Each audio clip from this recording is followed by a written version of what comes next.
Friends life रे किछि हेबा पई समस्तंकर स्वप्न थाए सेथिरु केते जण इंजीनियर हेबाकू चाहंती तो आउ केते जण डॉक्टर ता भितरु किछि लोक पायलट हेबाकू चाहंती। जदि आपणकर मध्य इंटरेस्ट पायलट हेबा पई अछि एवं आगकू जाई आपण प्लेन उड़ाइबाकू चाहंती किंतु आपण जानि नाहंती पायलट केमिति हेबे तेबे आजिर वीडियोटी आपणक पई how to become a pilot. आजिर वीडियो रे आमे डिस्कस करिबा केमिति आपण पायलट होई परिबे, पायलट रे कैरियर गढिबा पई केते खर्च करिबा को पड़े, कोन पाठ पढिबा को पड़ी थाए, एहार एलिजिबिलिटी कोन, कॉलेजेस और सैलरी विषय रे ए सब ऊपर अधिक जानिबा पई वीडियोटी को शेष पर्यंत देखंतो।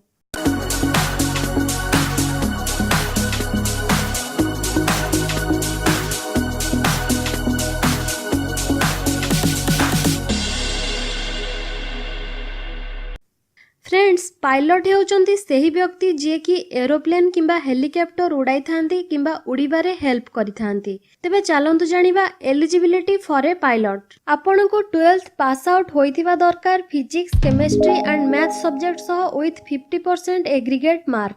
बयस 16 रु 25 वर्ष मध्य रे होइथिबा दरकार। हाइट कम से कम 5 फुट होइथिबा दरकार।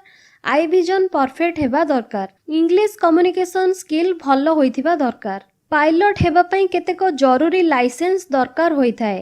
Number 1 student pilot licence SPL, number 2 private pilot licence PPL, number 3 commercial pilot licence CPL।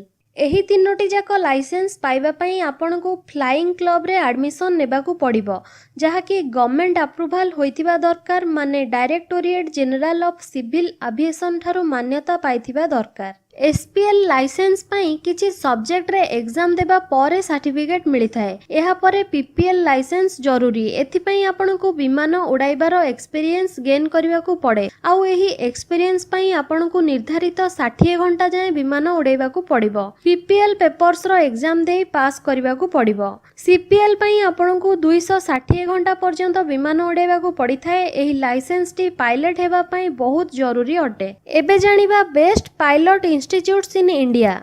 Government Flying Training School Bangalore, All India Institute of Aeronautics Dehradun, India Aviation Academy Mumbai, Government Aviation Training Institute Bhubaneswar, West Bengal Flying Training Institute Kolkata, Rajiv Gandhi Aviation Academy Secunderabad.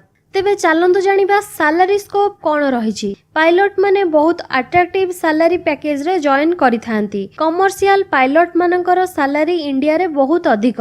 Fresh pilot मानकर salary 1.5 lakh per month होई थाए आउ international root रे pilot मानकु मासकु 5 रु 6 लाख जाय salary मिली थाए।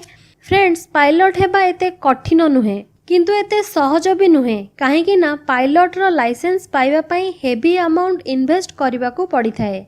जदि वीडियोटी भलो लागिला वीडियोटी को लाइक और शेयर निश्चय करंतु। जदि कोनोसी क्वेरी थाए तेबे कमेंट माध्यम रे हमकु जणांतु। Thank you, have a nice day.